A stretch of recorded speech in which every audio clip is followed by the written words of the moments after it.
All right, ladies and gentlemen, we are here again.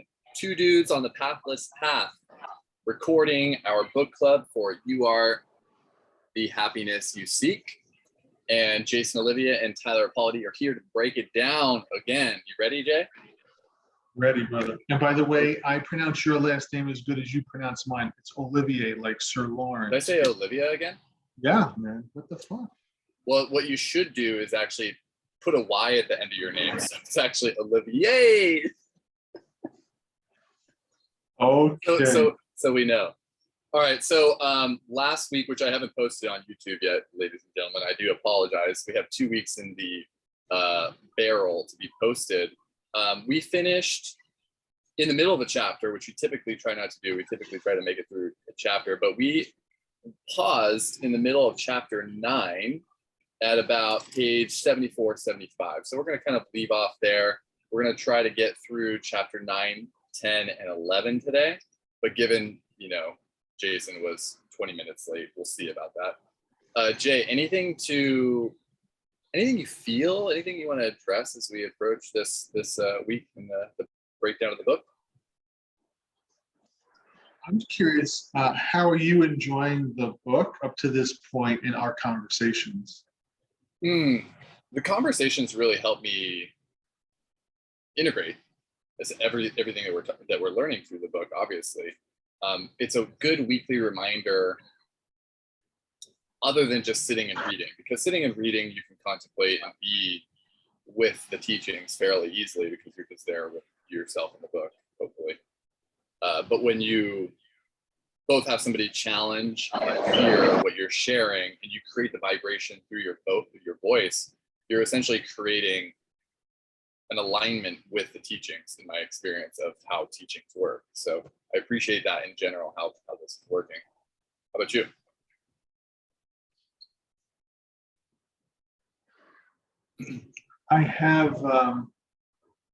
I've really enjoyed this one of his in particular. Yeah. I've read 2 or 3 others. Some of them are meditative or contemplative in nature, and another one is called The Nature of Consciousness, which is pretty dense and thick with regards to content. And this seems to strike a happy medium. I'm just observing my daughter. Oh my gosh, I'm pouring something. Okay. Go back to your thing. Ow. Yeah. Go back to my thing. Anyway, on that note, I do appreciate how this book is kind of a hybrid of taking deep concepts and making it palatable, or at least on some level palatable. So anyway, I think and feel like this book people would appreciate, whether it's a newbie at it, first time they ever heard it, or someone who's been trying to cultivate this awareness for a bit. Yeah, I agree with you. I began to read one of his other ones, maybe The Nature of Consciousness, and I fell off of it because it was just a bit too thick for me at the time, and I wasn't ready for it.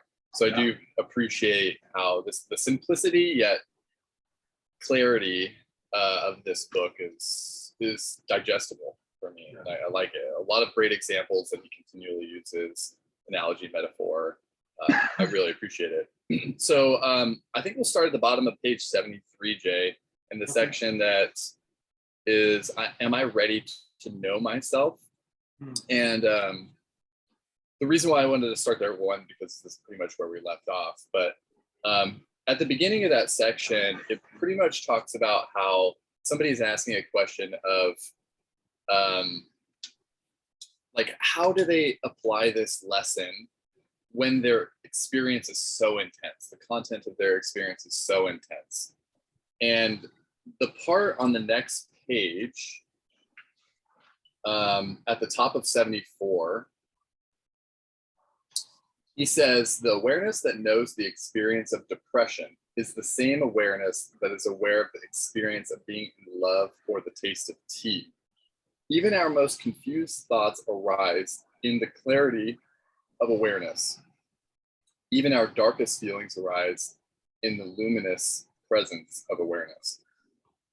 I just really love that section because it displays how the polarity of experience all lies within the same thing. It is all within the presence of awareness, both heavy feelings and light feelings.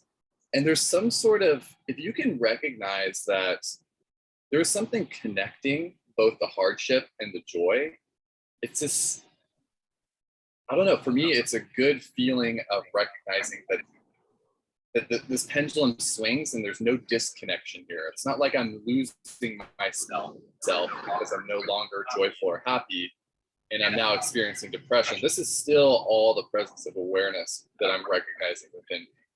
And it's just another piece of the content of experience that we're pendulating from. Yeah. I always appreciate the screen. That's what, when you were talking, reminds me of, the screen is not biased towards whether it's a horror movie, a comedy, a drama, or an action movie, right? The screen is just going to play what comes up on it. And it just reminds me of that fact. And it reminds me that, if we can embrace life in its experiencing, maybe we can get more of a habituated pattern to see the world through that lens that you just talked about. Yeah, I appreciate the movie screen is such a good one because, you're observing the content of that screen go from, loving experiences. Let's say like you're watching a relationship film where you're seeing the couple in love and you see them break up, right? You are seeing the high and the low, and it's still the same movie. Pretty simple example, right? Yeah. All right. So as we move along through, so let me ask you. I'm just going to ask you one quick question. So, when you talk about the clarity of awareness, or even our darkest feelings arise in the luminous space of awareness, there's these references to awareness. Mm-hmm. So, what are you, or where are you landing in regards to what is your definition of awareness? Because I could imagine if someone wherever the 30,000 hits that we're going to get by next week on YouTube watching this, they're going to say, "Hey, what the hell is this awareness thing? How the hell do you define it?" So we're taking a few steps back to, in my own words. Yeah, for your own words. I'm just curious how, because I agree with what you, I'm appreciating what you shared. Do you think we would get more viewers if I took my shirt off, by the way? Go ahead, Mr. Rowe. Maybe next time. Okay. Sorry, I totally cut you off of that. No, I'm just curious on, based on where we're at in the book, how would you define awareness for yourself that people might appreciate or not? Yeah, the clarity that I'm gaining through the book is less about awareness as something that just I experience in my own way, as much as it is transforming into awareness as everything. There's nothing that it is not a part of awareness. And my experience of awareness is the ultimate prayer of I am, as my ultimate recognition of it. But yeah, so just simply saying awareness is the underlying presence of all things. Yeah, can you please chill on some? How's that sound to you? I appreciate that. A lot of times he uses the word awareness intentionally. He also refers to the fact that a synonym of awareness is just consciousness, right? And then I liked our conversation a week or two ago where we talked about the idea that awareness is synonymous with unicity or completeness, one undifferentiated substance, like we're all one, that there is equanimity, there's no irritation, and that there's a completeness, a unicity, and equanimity. So those are the three things that are synonymous that I wrote down for myself, which is the polarity to that is when you have a sense of lack, a sense of separation, and a sense of agitation, which he was sharing as the embodiment of the ego. which we So- get into in chapter 10 quite a bit. Yeah. So anyway, I was just appreciating that. Yeah, I mean, some people, like in other non-dual perspectives, David Hawkins is a non-dual teacher as well. Look at me. Oh, Yeah, you but look I'm at me looking at me in Instagram. Shauna, so the book is called. I already wrote it down for her. Oh, you did? Okay, cool. Yeah, I pinned a comment. All right, So- I'll look at you now. Let So me handle needy. it. Let me handle Instagram. I got it. All right. You're so needy. So- look at me, Jason. Just look at me, please. I don't get to see you very often, so I need you to see me, Daddy. Hey, son. So, wow, I just totally lost my train of thought. Oh, so David Hawkins is a non-dual teacher as well. He just refers to what we're talking about as awareness as God.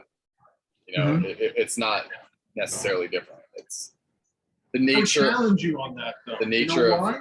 What? I'm going to challenge you if you label it as God, then people inherently, in my opinionated opinion, see a separation between God is some white bearded dude up in the sky, and Yeah. I am a soul that's independent, dependent upon. But that's not how he's teaching it. That's just what he calls it. We are all God. Everything is God is how he teaches it. Okay. Not a separate entity. Yeah. Okay. But if you read his books, which I've recommended to you a million times, you would know that. But that's okay. Passive So aggressive any- 101. Yeah, I like to shame people. So, going from page 74 to 75, is there anything that you thought was relevant to share? Anything that stood out to you? I wrote some notes on the middle second half of page 74 where he's talking about trying to undermine the idea of the illusion of self-improvement. Any effort that would arise on behalf of a self that deemed its current experience insufficient and therefore the need of improvement, it would not arise on behalf of the true and only self of inherently peaceful, unconditional, fulfilled awareness. And he goes on to talk about that we are always on this idea of trying to improve a self that doesn't exist, and yet at the same token resisting what we really are in the same breath. Yeah, I really appreciate that. I actually had this conversation with a client this morning in regards to fitness and health. Even when we've talked about this a little bit, like if you are striving to be more fit, to change your body, you're doing something to reach somewhere, assumingly, is that a denial of what your health already is completely, which is perfectly perfect in the nature of its essence? Why are you trying? That's a hypothetical, rhetorical question.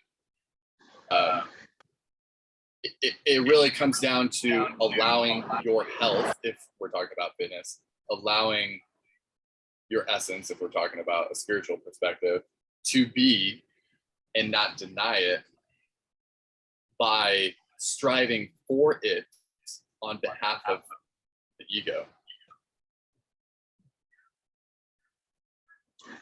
I made a post about this a couple weeks ago. Yeah. For me, you can improve the functioning of the body. For me, you can improve the functioning of the mind through all kinds of mindfulness exercises and increase the function of the brain. My position is that you could try to do those and make quote unquote gains and improve your biomarkers and lose weight and all that fun stuff. However, you can do all those activities never knowing what your nature is. So sometimes then I ask people to say, okay, are you doing this, or why are you doing this? And if they're trying to improve themselves so that they're trying to get out of pain and suffering, then I think that is worth considering or exploring. Yeah. Because I talked about, and I summed it up, I said, well, you could be a very healthy inmate stuck in your own cage while never knowing who or what you are. So I think there's a little nuance, or maybe another also a different angle too to consider. Yeah, from what intention are you basing your actions on? Yeah, are you doing your actions based upon I'm a separate self that feels inadequate? Yeah. I feel some sort of lack, and therefore, if I have muscles, people will acknowledge me, and I will feel better about myself. Yep. Agreed with you on that. And I'm gonna keep doing chest and biceps. That's okay. But I'm gonna do it from a place of knowing that I already am perfect the way that I am. You're going to do those deadlifts that you do with the trap bar. Always, yeah. Yeah, I see that a lot. I know. I wish that you could lift as much as I can. I know. One day you can catch up to me, son. All right, so moving on to page 75. Anything that stands out to you? No, that didn't. I don't know, unless you have. There was one note that I made, and it was just at the bottom of page 75. Somebody asked, essentially, will they know when it happens? And they're referring to essentially this alignment with awareness, my interpretation of it. And to some extent, through the bottom of the page there, Rupert refers to the timetable or the process being dependent upon how far away you diverged from that natural essence, right? So what I wanted to essentially convey is that we all have a different process, and how attached to your ego that you are is going to be dependent upon what the timetable might look like in coming back to your natural essence and the complete presence of awareness. But of course, as we know, call it God, call it awareness, sometimes there's sudden awakenings or whatever you want to call it, enlightenments as well. But the attachments there, the attachments to our ego are really going to be what we're overstepping. And if you have a lot of those and you're trying to elude those or work through those, then whatever you resist shall persist. Yeah. Ooh, anything else on chapter 9? Should we move on to chapter 10? Yes, please. Yes, please. Yeah, yes, please. Yes, please.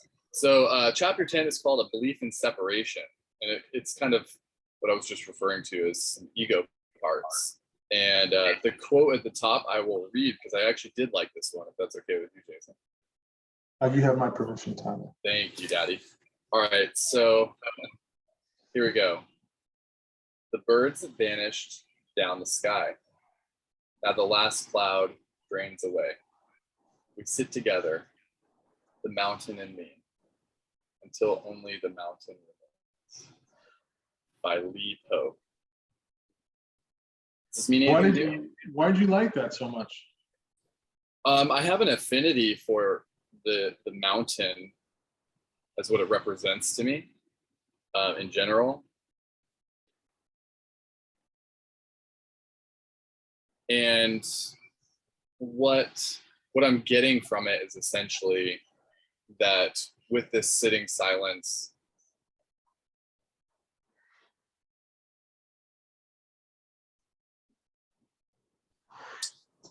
that self has vanished.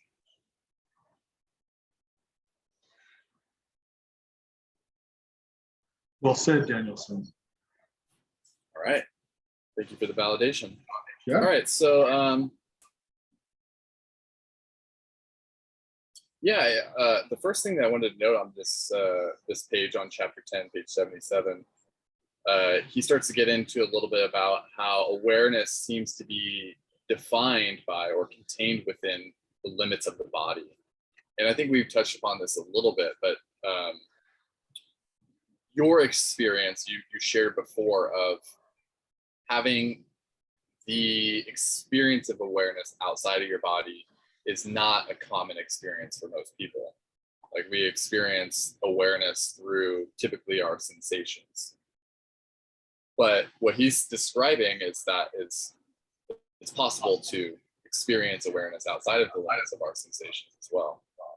If you were to give somebody like a way to practice experiencing awareness outside of the limits of their skin, what would you say to them? What would you invite them to do or play with?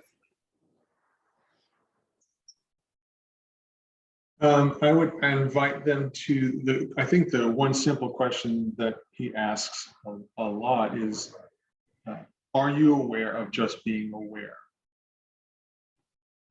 And as a result, he backs it up and says, okay. And I've done this, I just did it with a client this week.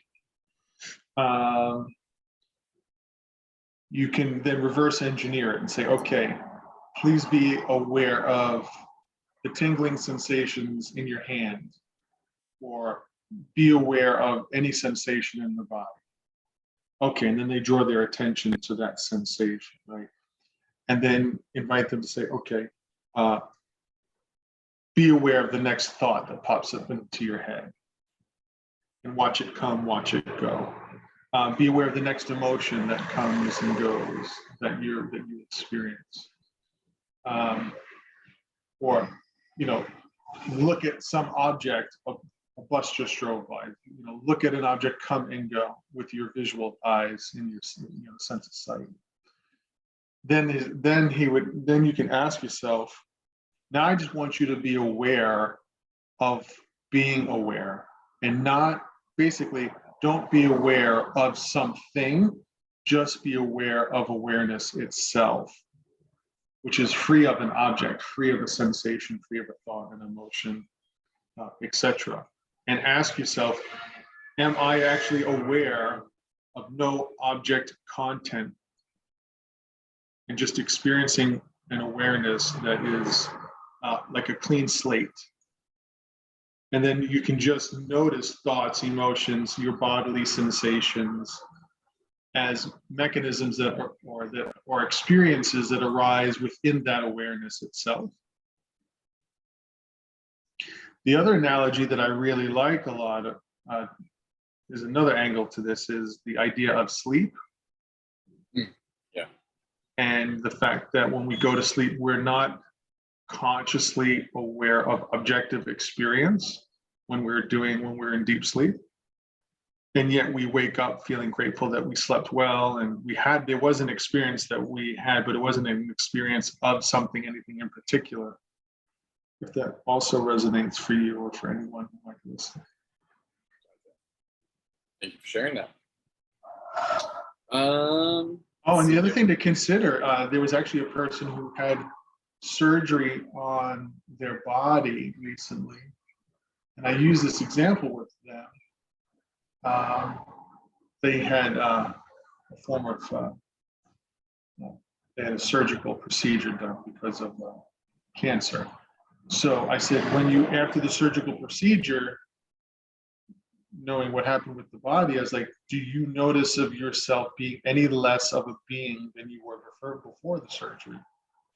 Maybe said in another way is, when they removed X, did any sense of you, whether it's 5% or 8%, get removed with it, with your body that was removed? And they said, no, I feel like who and what I am, in the sense of my essence or my beingness, it was not dependent upon the presence or the removal of that body part. Yeah, that's interesting to consider. And that kind of just brought up, for me, that whole concept of the ghost appendage, right? And how certain people that have them amputated will continue to feel the pain they might have felt in the limb before it was amputated. And I'm not sure that the concept is fully understood. At least I don't know the full understanding of how that might work. But if you think of it in terms of awareness and our experience of awareness, if we have maybe an ingrained facilitative way of thinking that our awareness is through that leg that is no longer there, we have a attachment story, understanding of, through our awareness, through our senses, that was there, and that maybe it just doesn't go away that quickly. Maybe that understanding of the awareness through our senses in that leg does not go away just because the leg is gone. Yeah, I appreciate the phenomena. I don't know really much about it from a physiological perspective, but it seems so fascinating. to say the least. Very, very, very, very interesting. I'll say very one more time. Very interesting. I don't have anything noted on page 78 or 79. You? Well, I just want to throw out there, I liked his definition of ego, which is in it's in the first section, right underneath the italicized question that was asked. He said, the ego or the separate self could be defined as the identification of our self-awareness with the content of experience, or the mixture of awareness with the limited qualities of the mind or the body. So I made a little note for myself. Wait. What page is that?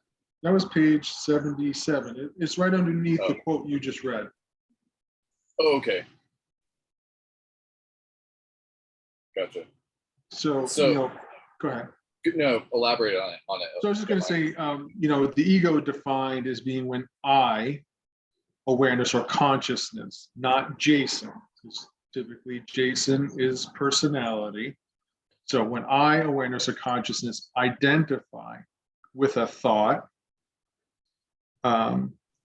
in the mind or activity, and a sensation in the body, which is another form of activity, that's believed to be me, it equals a limited perspective of self, which creates a separate self, which is therefore the ego. And just to say one more thing is, what I do appreciate is the delineation between the difference between the mind is not necessarily a noun, a thing, but the mind is the activity of consciousness, and we mistake activity with a noun. And I think that's because of our sensory input. We then conclude if it's a noun, a thing, then I must be a thing. And if I am a thing, then I am separate from other things. Therefore, we get that sense of separation, right? So to me, it's really powerful and important to consider that our thinking is just a function of activity, not an identity unto itself. And then as a result of that, to me, there's a difference between the mind and mental activity from ego. So to me, like having the mind be activity is one thing, but the creation of stories by the mind of its identity as being a limited self perspective. To me, that's the ego part of this. So does that make sense, the delineation between the two? Yeah, and he also he does another more intensive description of that in chapter 12, if you've gotten that far. And we'll get there, but just really briefly, like he talks about, I think it's resistance, and essentially he's just describing like what activities comprise of the ego even further, usually based out of fear or attachment, and something else that I can't recall. We'll get there. On that reference to chapter 12, what chapter are you on? Right now? Yeah. We're on to chapter 10. No, but how far have you gotten in the book? 12, just through 12. I'm on chapter 16, so just let you know. Great. Well, everybody, I have a life. Yeah. I appreciate that. That's Okay, a good so comeback. Nod. yeah. So let's skip to chapter 80. And To chapter 80? You mean page 80? No, chapter 80. Yeah. It's all the same chapter and the same page and the same message, which we repeated many times at this point through different perspectives. Please proceed, my friend. Okay.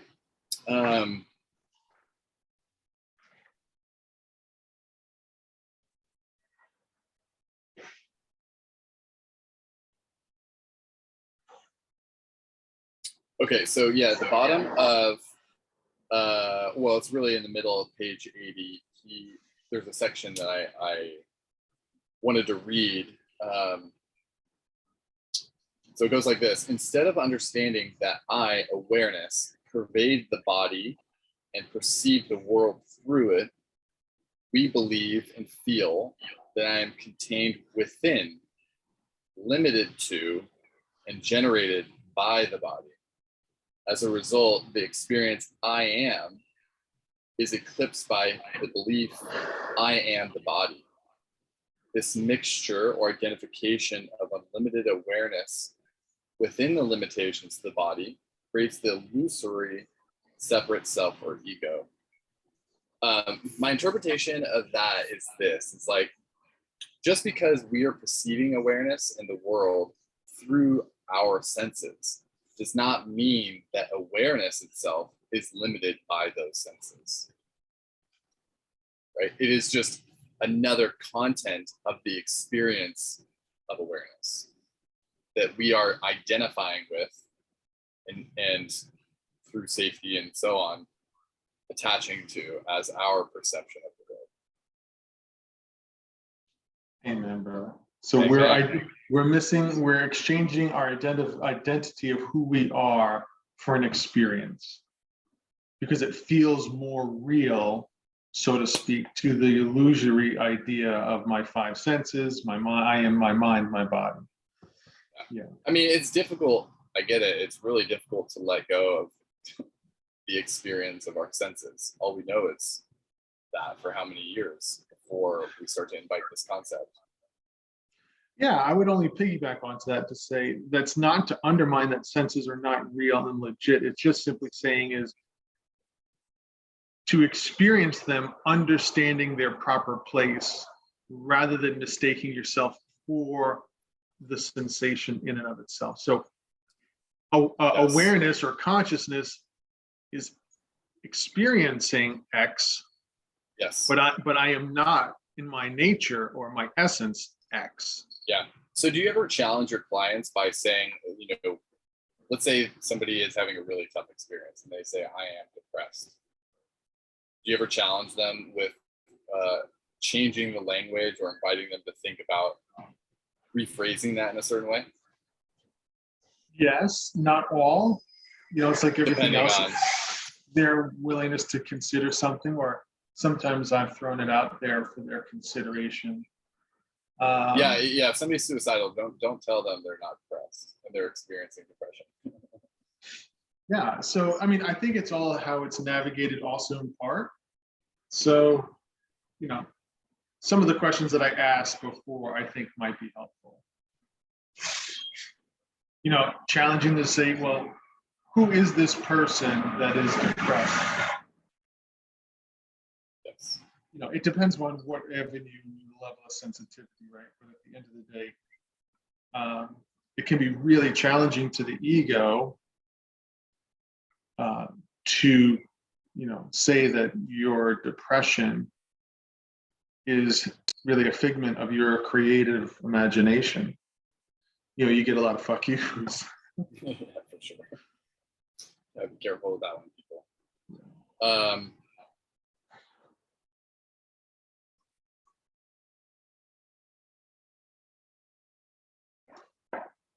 And at the end, so he says on the opposite page, page 81, Yeah. He says, the ego is the source of all psychological suffering.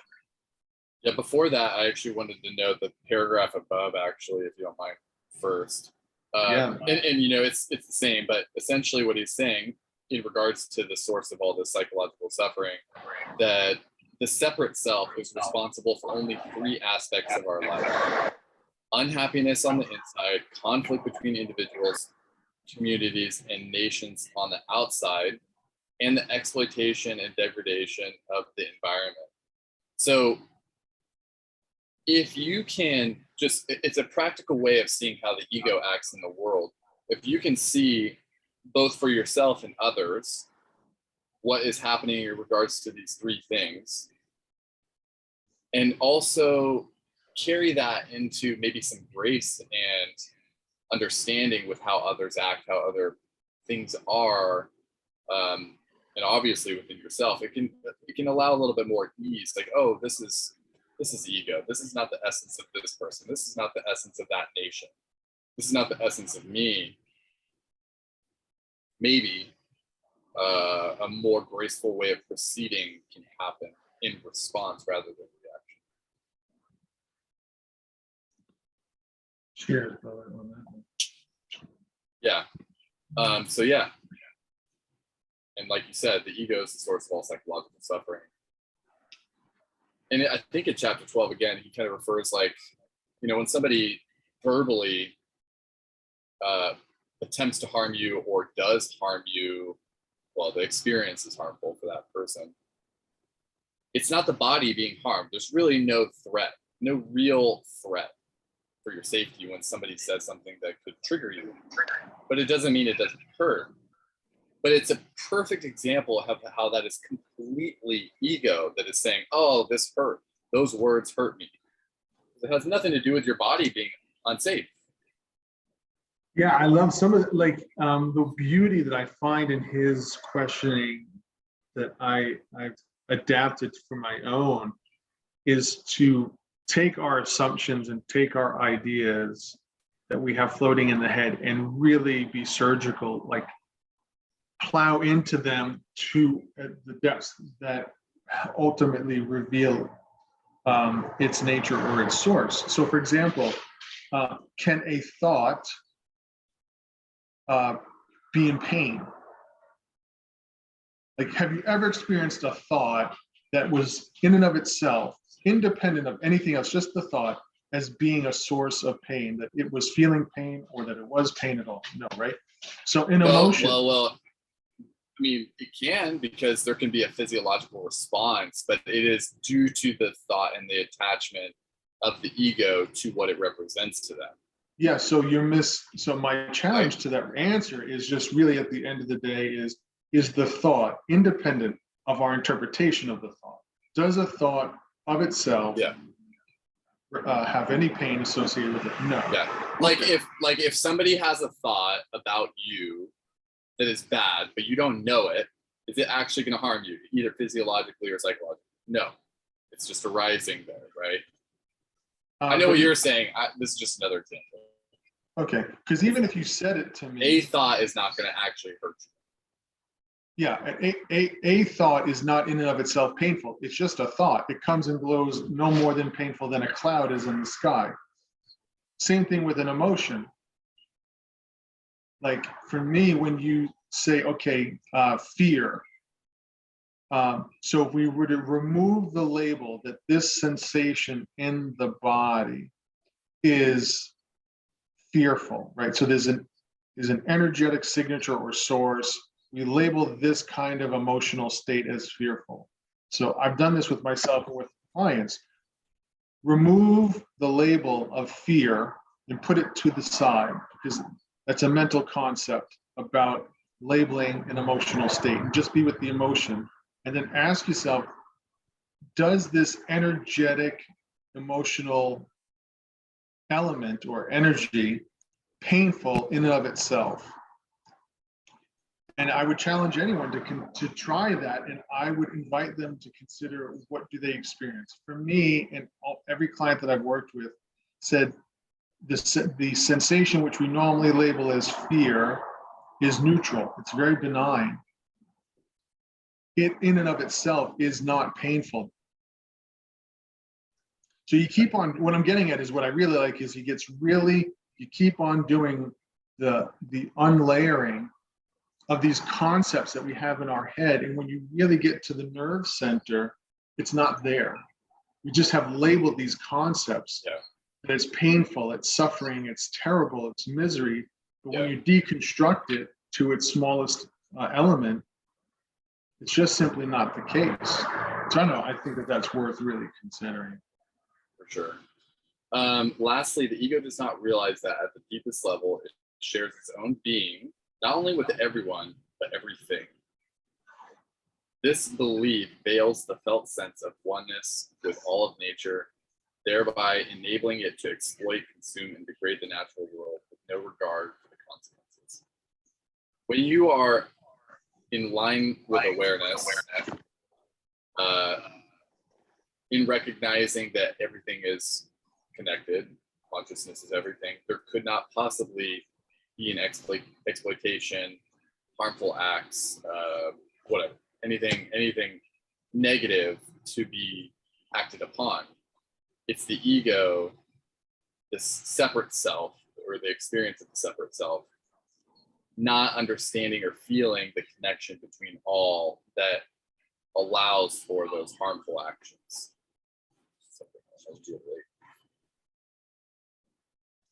So yeah, I mean, and this is maybe in other worlds, other teachings, something that I noted as what we're doing here. I think you and I, to an extent, and many spiritual seekers, we're trying to grow for our own sense of happiness and wellness and contentment. But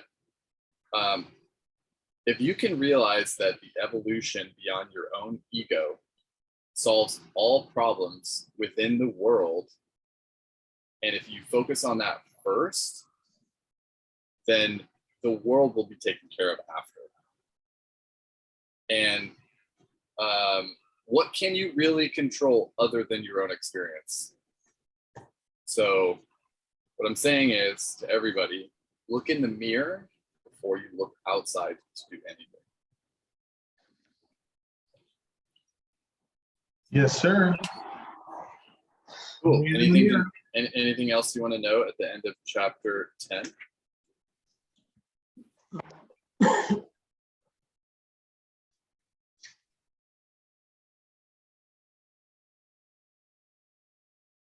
No, I think you captured the double checks. Those are the things you highlighted, I highlighted as well.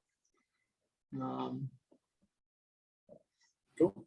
So let's move on to chapter 11, which is called There Is Only One Self. Well, let me just Sorry, double check, time check. It's 10 o'clock. Are you okay? I have a 10:30 meeting, just to let you know. Okay. Okay, cool. I think it's, I don't know. I don't think this chapter is very long. Well, I didn't know, because I was thinking if we wanted to, so we're on chapter 11 then. I mean, if you No. prefer to pause here, we can pause here. It's up to you. Well, I'm just checking with you because if we stop at specific chapters, maybe it might be easy for us to, dance with it, with chapters intact, or do you feel otherwise? No, I think dancing with the chapters intact is probably a better idea. This isn't a really long chapter, and I don't have very many notes for it. Do you? Actually, I have a bunch of notes. Okay, well, then let's just pause here and we'll come back to chapter 11 next week. All right, brother. Cool, man. Peace out to Instagram Live. Peace out to YouTube viewers. This is Two Dudes on the Pathless Path, interpreting You Are the Happiness You Seek. Thank you all for joining. Jay, thanks for showing up no later than 18 minutes late. And taking it, we probably could have gotten through chapter 11 if you were on time, but it's all good. I still love the guy. He's still sexy, super cool, pretty strong, It's cool. Tyler, I appreciate that, and I'm gonna try to be better next time. Be better. I'm just gonna be your essence, bro. Be your essence. Which is promptly on time. Yeah, my essence is codependent on timeliness. I appreciate it. What's funny is it's been my fault that we haven't done this in like 2 weeks. So, you could easily give me shit for having to postpone this conversation 2 weeks, but I have no problem shaming you for being 20 minutes late. No, it's okay, Tyler. It just reflects my age and my wisdom, brother. It's okay. That ego thing we were talking about, yeah, I still identify with it. All right, everybody. Peace out. Love you, brother. Peace.